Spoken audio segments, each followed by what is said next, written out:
Hello मेरे प्यारे बच्चों, क्या हाल चाल। बढ़िया साहब, उम्मीद है आप सभी अच्छे होंगे और तैयारी भी बेहतर चल रही होगी। गर्मी तो बहुत ज्यादा है, लेकिन अगर आप ये सोच रहे हैं बच्चों कि हम 2 महीने बाद पढ़ेंगे जब गर्मी कम हो जाएगी, तब तक आप बहुत पीछे छूट गए होंगे। इसलिए मेहनत करना है, थोड़ा थोड़ा ही पढ़ना है। सोचने से कुछ नहीं होगा। कहते हैं ना कि सोचने से कहाँ मिलते हैं तमन्नाओं के शहर, सोचने से कहाँ मिलते हैं तमन्नाओं के शहर। चलना भी जरूरी है मंजिल को पाने के लिए, तो भाई चलना पड़ेगा थोड़ा थोड़ा ही।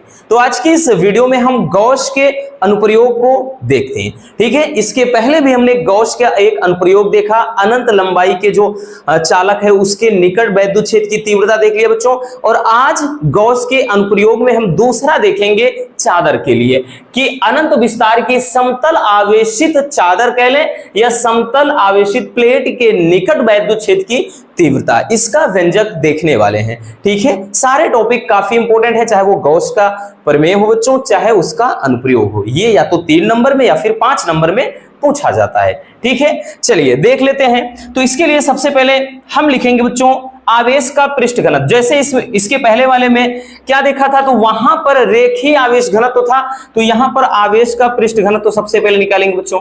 आवेश का पृष्ठ घनत्व, सबसे पहले आवेश का पृष्ठ घनत्व क्या होता है वो जान लेते हैं, क्योंकि भाई इसका इस्तेमाल होगा आपके डेरिवेशन में।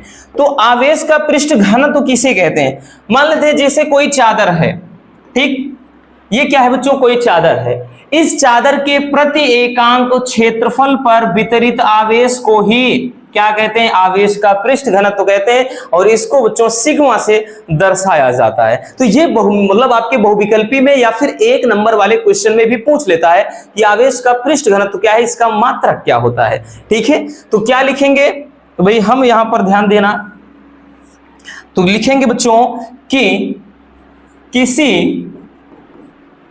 किसी पृष्ठ के प्रति एकांक क्षेत्रफल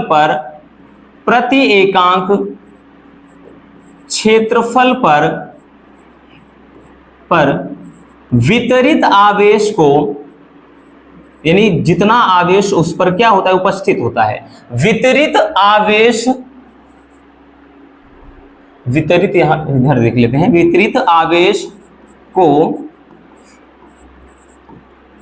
आवेश का पृष्ठ घनत्व कहते हैं। क्या कहते हैं बच्चों, आवेश का पृष्ठ घनत्व कहते हैं, ठीक, आवेश का पृष्ठ घनत्व कहते हैं। और इसको दर्शाते हैं सिग्मा से, इसे सिग्मा से दर्शाते हैं, ठीक। तो भाई परिभाषा के तौर पर भी हमने लिख दिया, क्योंकि बच्चों बताया ना कि परिभाषा भी कभी कभार पूछ लेता है। तो ये हो जाता है सिग्मा बराबर, फार्मूला होता है बच्चों सिग्मा बराबर Q/A, ये फार्मूला हो जाता है, ठीक। सिग्मा बराबर क्या होता है, Q/A। सिग्मा क्या है, आवेश का पृष्ठ घनत्व, क्यों क्या है, आवेश की मात्रा, ए क्या है, क्षेत्रफल है। अब यहां से देखिएगा मात्रक भी अगर आप लिखना चाहें तो भाई मात्रक भी लिख सकते हैं इजीली। मात्रक क्या हो जाएगा बच्चों, ध्यान से समझिएगा भाई, आवेश का मात्रक कूलाम और क्षेत्रफल मीटर स्क्वायर, तो कूलाम प्रति मीटर स्क्वायर क्या हो जाएगा, कूलाम प्रति मीटर स्क्वायर। इतना हो गया। अब हम शुरू करते हैं ये डेरिवेशन कि अनंत विस्तार की समतल आवेशित चालक मतलब आवेशित प्लेट या चादर के निकट वैद्युत क्षेत्र की तीव्रता कैसे निकालते हैं। तो सबसे पहले कि माना एक क्या है, कि माना एक समतल आवेशित कोई चादर PQRS है। तो हमने क्या किया बच्चों, हमने मान लिया कि भाई माना कोई एक क्या है, एक समतल आवेशित चादर या फिर प्लेट कह लें कि भाई क्या है, PQRS है। तो भाई PQRS, हमने PQRS इसको नाम दे दिया और इसको माना कि भाई इसको जो आवेश दिया जाता है वो इस पर क्या होता है, वो जो धनावेश होता है वो समान रूप से इस पे वितरित हो जाता है, ठीक है। वो क्या होता है बच्चों, वो समान रूप से इस पे वितरित हो जाता है, ठीक। इस तरह से ये जो आवेश हम दिए हैं तो ये क्या होता है, आवेश समान रूप से इस पे ही इस तरह से वितरित हो जाता है। इतना क्लियर। और माना कि इसका जो आवेश मतलब जो पृष्ठ घनत्व है वो क्या है, वो सिग्मा है। तो इतना आप लिखना चाहते हैं तो लिख सकते हैं। भाई यहां पर हम लिखेंगे कि माना एक आवेशित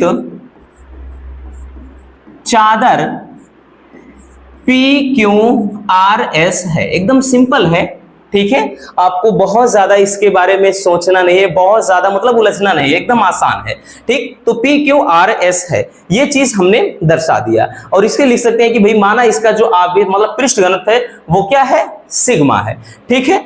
अब यहां पर लिखेंगे फिर इस चादर से R दूरी पर एक बिंदु O है, ठीक, O है, जिस पर तीव्रता ज्ञात करनी है, ठीक, जिस पर तीव्रता ज्ञात करनी है। अब यहां पर भाई कहां पर है, तो चलिए दिखाते हैं। मान लेते हैं कि भाई यहां से क्या है कि R दूरी पर, जैसे बच्चों यहां पर देख लेते हैं कि भाई यहां से क्या है कि R दूरी पर इस स्थान पे कोई बिंदु हम मान लेते हैं कि भाई O है। तो अगर इसको खींचते हैं, एक मिनट भाई इसको थोड़ा हटाना पड़ेगा, ये चीज इसको हटाना पड़ेगा बच्चों, ठीक। यहां पर ध्यान से समझिएगा। अब क्या मान लेते हैं कि भैया यहां पर क्या कह रहा है कि बिंदु O है। तो यहां पर अगर हम बिंदु O ले देते हैं और यहां पर, ठीक, तो यहां पर हमने क्या किया, एक बिंदु O है, ठीक, एक बिंदु O है। तो अगर हम इसको देखें तो इस बिंदु पर हम क्या करें कि भाई यहां से जो दूरी है हमने माना है कि भाई ये डिस्टेंस क्या है, R है। तो इससे क्या करते हैं, एक गॉसियन पृष्ठ यानी बेलन की हम कल्पना कर लेते हैं।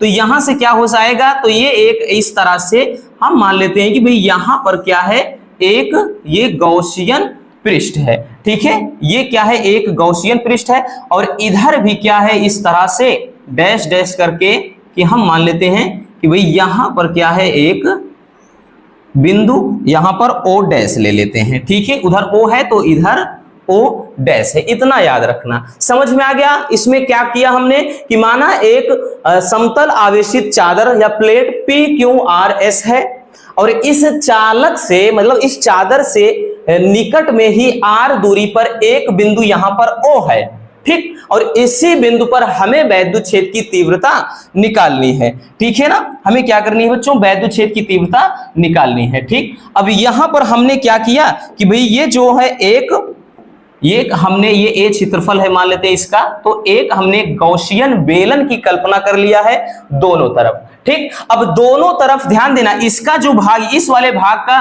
क्षेत्रफल होगा वो dA हो जाएगा, इस पर जो निकलेगा यानी वैद्युत क्षेत्र वो E हो जाएगा। तो अगर हम ध्यान दें तो E और dA समांतर है। इसी तरह से बच्चों इधर भी अगर हम ध्यान दें तो भाई ये dA होगा और वैद्युत क्षेत्र इधर भी वही E होगा। तो ये दोनों परस्पर हैं, मतलब परस्पर समांतर हैं। तो ऐसी सिचुएशन में थीटा बराबर 0 डिग्री, जैसे इसके पहले वाले अनुप्रयोग में भी बताए थे। तो थीटा बराबर यहां पर क्या हो जाएगा, 0 डिग्री हो जाएगा। अब हम क्या निकालते हैं कि गॉसियन पृष्ठ के दोनों ओर लिखते हैं बच्चों कि गॉसियन बेलन लिख ले या पृष्ठ, बेलन के दोनों ओर वैद्युत फ्लक्स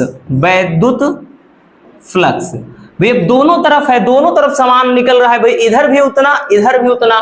तो दोनों तरफ जब गॉसियन मतलब हम क्या निकालेंगे, गॉसियन बेलन के दोनों ओर जब निकालेंगे बच्चों तो ये क्या हो जाएगा, ध्यान से समझिएगा, ये हो जाएगा फाई E बराबर, ये समाकलन लगेगा भाई संपूर्ण के लिए, तो ये हो जाएगा vector E into dA plus उधर वाले का भी हो जाएगा वेक्टर E इंटू dA, ठीक। इतना हो जाएगा। हमने बताया ना कि भाई दोनों तरफ है तो दोनों तरफ के लिए निकाल रहे बच्चों, तो उधर भी हो जाएगा उतना फ्लक्स, इधर भी हो जाएगा उतना ही फ्लक्स, ठीक है। तो इसलिए हमने क्या किया, फाई E बराबर समाकलन E इंटू dA।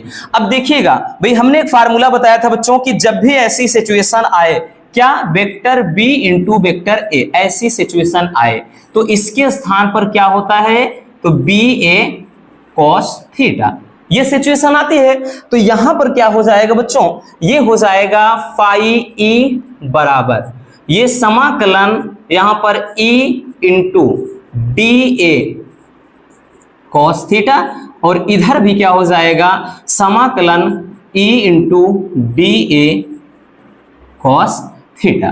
क्लियर। अब उसके बाद हम ध्यान से समझना, हमने बताया कि भाई फाई ई बराबर, ठीक, फाई ई बराबर, अब ये बच्चों थीटा बराबर कितना रखेंगे, तो थीटा बराबर हमने बताया कि ई और डी ए ये समांतर है परस्पर, ठीक है ना, दोनों तरफ के ओ का भी ओ डैश का भी, तो इसलिए ये थीटा बराबर 0 हो जाएगा। थीटा बराबर ये जब 0 हो जाएगा बच्चों तो हम इसको लिख सकते हैं E इंटू डी ए। भाई अब कॉस 0 अंश यहां पर रखेंगे तो कॉस 0 अंश लिख सकते हैं, या फिर E इंटू डी ए, इधर भी कॉस 0 डिग्री, ठीक। तो ये कितना हो जाएगा, ये हो जाएगा समाकलन E इंटू डी ए।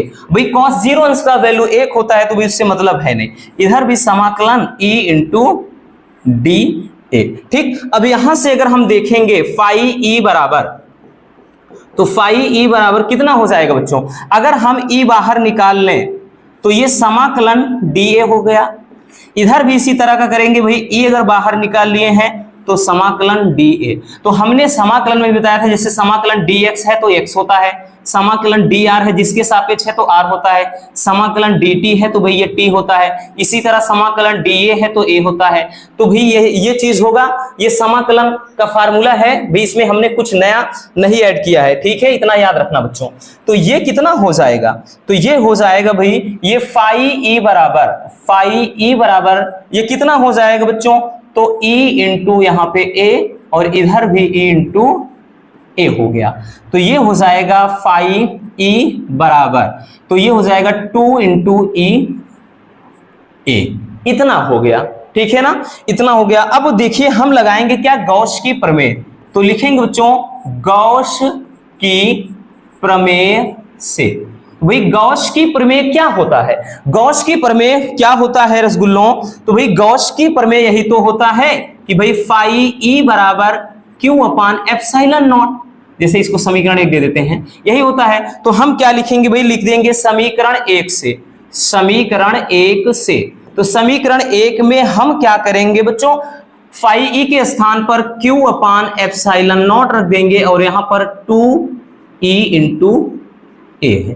अब Q का मान भी हमें रखना पड़ेगा, यहां से देखिएगा भाई, यहां से बच्चों एक चीज ध्यान समझिए, हम यहां से Q बराबर भी तो निकाल सकते हैं, जैसे उसमें निकाले थे तो भाई वहां लेमडा बराबर वहां पर लिखे थे Q अपान L, तो भाई Q बराबर लेमडा इंटू L लिखा था, इसी तरह Q बराबर यहां क्या हो जाएगा, सिग्मा इंटू ए हो जाएगा, ठीक है। तो ये Q का मान सिग्मा इंटू ए यहां पर रखना होगा, तो भाई यहां पर Q के स्थान पे सिग्मा इंटू ए रख देंगे अपान एप्सिलॉन नॉट बराबर ये 2 ई इंटू ए हो गया। बच्चों कटने वाली जो चीजें हैं अपन काट देते हैं, तो भाई कटने वाली चीजें क्या है, वो ए से ए कैंसिल हो गया, बचा क्या बच्चों, क्या बचा, तो भाई ई बचा है, 2e है, तो इसको अगर हम देखेंगे तो यहां पर क्या है, तो भाई ये सिग्मा अपान एप्सिलॉन नॉट बराबर यहां 2e बचा। हमें e चाहिए तो भाई e निकालना है ना, हमें क्या निकालना है बच्चों, हमको तो निकालना है भाई e का, यानी वैद्युत क्षेत्र की तीव्रता का व्यंजक निकालना है। तो यहां पर देखो इसको लिख सकते हैं e बराबर लिख सकते हैं, ये चीज भाई 2 इधर आएगा तो यानी sigma upon 2 epsilon not, sigma upon 2 epsilon not, यही क्या हो जाता है बच्चों, अनंत विस्तार वाली समतल आवेशित चादर के निकट वैद्युत क्षेत्र की तीव्रता का व्यंजक, और यही अपने को क्या करना था, यही निकालना था, यही अपने को प्राप्त करना था, ठीक है। तो इस तरीके से हम गॉस की अनुप्रयोग पर आधारित एक और लॉजिक को आराम से निकाल सकते हैं, ठीक है ना। ये क्या था, अनंत विस्तार की समतल आवेशित चालक मतलब चालक या कह लें या प्लेट के निकट या चादर के निकट वैद्युत क्षेत्र की तीव्रता का व्यंजक। काफी लाजवाब है, बहुत ज्यादा डिफिकल्ट नहीं है बच्चों, एक बार देखेंगे चीजें एकदम क्लियर हो जाएंगी। गर्मी बहुत ज्यादा है, ये सोचिए एकदम भीग गए हैं गर्मी से, लेकिन क्या करें, करना तो पड़ेगा, है ना। चलिए इसको स्क्रीनशॉट कर लीजिए। हो गया, इधर भी कर लीजिए बच्चों। बहुत ज्यादा देखिए डिफिकल्ट नहीं है, हमने बोला ना, बस एक बार दो बार बहुत ही अच्छे तरीके से देखने की जरूरत है रसगुल्लों, और कुछ नहीं करना है। एक बार देख लेंगे, दो बार देख लेंगे, चीजें एकदम क्लियर हो जाएंगी, ठीक है ना। इसको भी स्क्रीनशॉट कर लीजिए। हो गया, तो बस आज के इस वीडियो में इतना ही। उम्मीद है ये टॉपिक मेरे प्यारे रसगुल्लों को अच्छे से समझ में आ गया होगा। अगर वीडियो पसंद आए हो तो प्यार से लाइक जरूर कर देना, और नए हैं तो चैनल को सब्सक्राइब जरूर कर लीजिए। मिलते हैं किसी और ऐसे शानदार टॉपिक के साथ। Love you, bye bye, take care.